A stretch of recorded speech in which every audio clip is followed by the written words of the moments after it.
Kde bolo, tam bolo, za 7 horami, za 7 dolami a za 7 jazerami žije v starom mlyne jedna zelená bosorka. Nie je však zelenej farby. Túto bosorku volajú zelená bosorka, lebo vie čarovať s bylinkami. Vo svojej kuchynke mala veľa všelijakých flaštičiek, pokladov, ktoré našla na potulkách v lese, dózičiek, liečivých lektvarov a plno byliniek, koreňov a lesných plodov. Jej kuchynka voňala ako tá najrozkvitnutejšia lúka a na poličkách mala podivné nástroje z dôb dávno minulých. Jedného dňa vo svojej kuchynke pripravovala zázračný elixír z medu, octu a lipových kvetov, ale zistila, že ho nemá čím premiešať. Kovovou lyžičkou nemôžem med premiešať, pretože med sa s kovom neznáša. Drevenou taktiež nemôžem, lebo drevo neznáša ocot. Čo teraz urobím? A aj keď mala kuchynku plnú všelijakých vecí, tento elixír nemala čím premiešať. Vybrala sa teda do lesa pohľadať niečo na miešanie, čo nebude drevené ani kovové. Ako náhle prišla k jazeru, stretla tam smutnú labuť. Labuťka, prečo si smutná? Som prechladnutá zo studenej vody, povedala labuť. Počkaj tu, mám pre teba zázračný liek. Zelená bosorka sa teda vrátila do kuchynky a do fľaštičky naliala svoj vzácny liek, ktorý nazýva ohnivá voda. Je plný byliniek, korenia a plodov bazy lúhovaných v jablčnom octe. Zavrela fľaštičku, odniesla ju labuťke a ďalej hľadala svoj čarovný prútik popri lesných cestičkách. Keď prišla na lesnú čistinku, zbadala tam srnku. Mám bolavú nožičku, povedala srnka. Nikam nechoď, niečo pre teba mám v kuchynke. A tak sa zelená bosorka znovu vrátila do kuchynky. Do fľaštičky naliala vzácny výluch z bylinky, ktorá sa volá kostihoj. A na tento výluch použila jeho koreň. Zatvorila fľaštičku a odniesla ho srnke na boľavú nôžku. Zelená bosorka si na chvíľku sadla k jazeru, aby si oddychla od hľadania paličky na miešanie, no v tom sa pri nej vynorila žabka. Poprhlila som sa na žihlave a teraz ma svrbí brúško.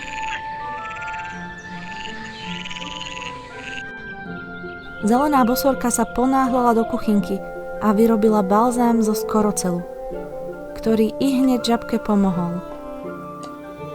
Skorocel je totiž veľmi mocná bylinka a pomáha od štípancov, poprhlenia aj škrabancov.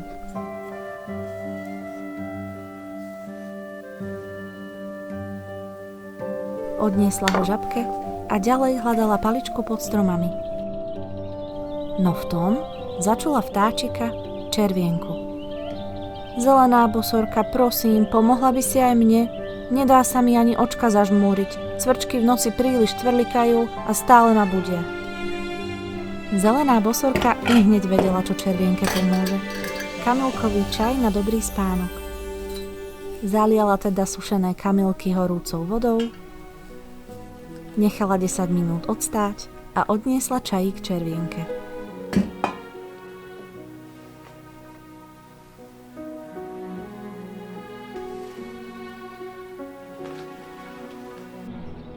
Tentokrát už určite paličku na miešanie nájdem, povedala si. A v tom v tráve uvidela jašteričku. Stále ma štípu komáre, mohla by si mi pomôcť, už som celá doštípaná. A tak sa zelená bosorka znovu musela vrátiť. Zo pár týždňov už pripravovala repelent, ktorý odháňa doterné komáre. Zliala ho do fľašky a odniesla ho jašteričke.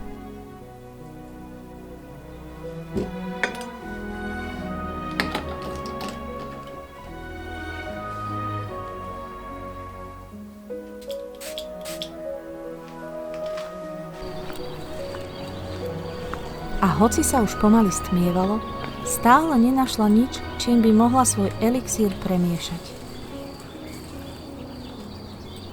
Prešla teda po mostíku nad jazerom a tam stretla zajačika.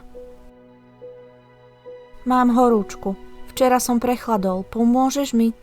Zelená bosorka sa ponáhľala po zázračný liek vyrobený z bazových kvetov, zvaný bazový oxymel, a vyžmýchala ho do fľašky. Zajačik bude určite rád, lebo potom to sa mu uľaví.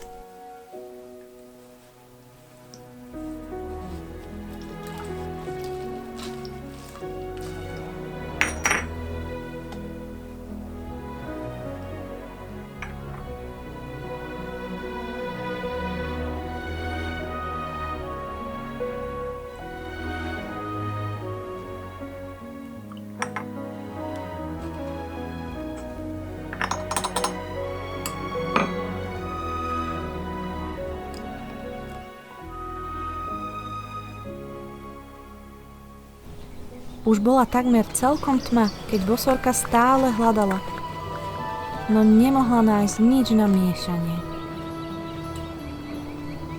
V tmavom lese ju stretol Ježko. Mám bolavé brúško, asi som zjedol niečo pokazené. Hneď som tu, povedala bosorka a utekala opäť do kuchynky. Mala tam liečivé kvapky na žalúdok z púpavových kvetov. Bol najvyšší čas ich vyžmýkať. Naliala do fľašky a odniesla to Ježkovi.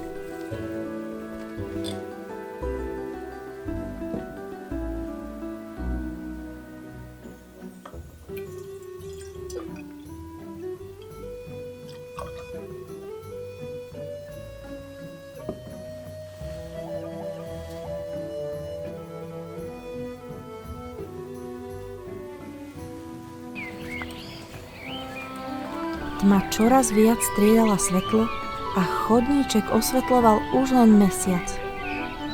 A v tom sa s kríkou vynorila líštička.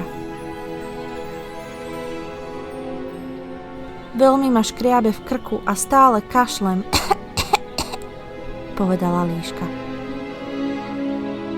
Bosorka po tme utekala do kuchynky a tam mala pre líštičku vzácny liek. Skorocelový sirup proti kašlu. Vyžmýkala tento lesklý, hnedý, voňavý a hustý sirup do fľašky a odniesla ho líške.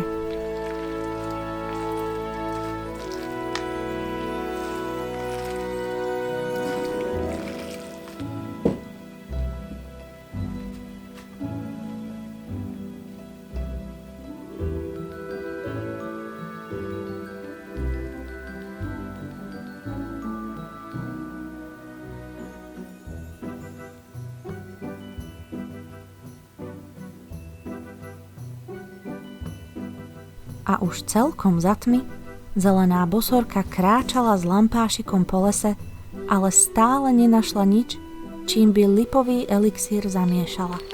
Ale v tom sa zo stromu ozval netopier. Bosorka, pomôžeš mi? Z toho visenia dolu hlavou ma stále bolí hlavička. Zúfalá bosorka si v tom spomenula, že na bolavú hlavu slúži práve lipový elixír, no nemá ho čím zamiešať, lebo paličku stále nenašla. Smutná teda zašla za starou bazou poradu. Bazička moja milovaná, ako pomôcť netopierovi, keď nemám čím elixír zamiešať?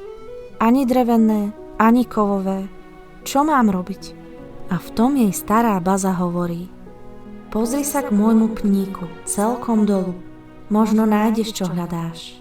Zelená bosorka sa načiahla do tmy a vytiahla zhodený srnčí parôštek.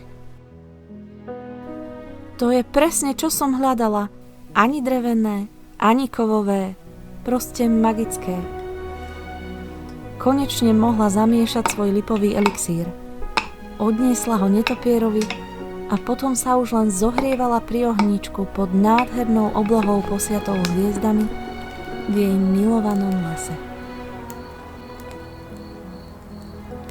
Ten najčarovnejší deň detí praje zelená bosorka zo starého mlyna.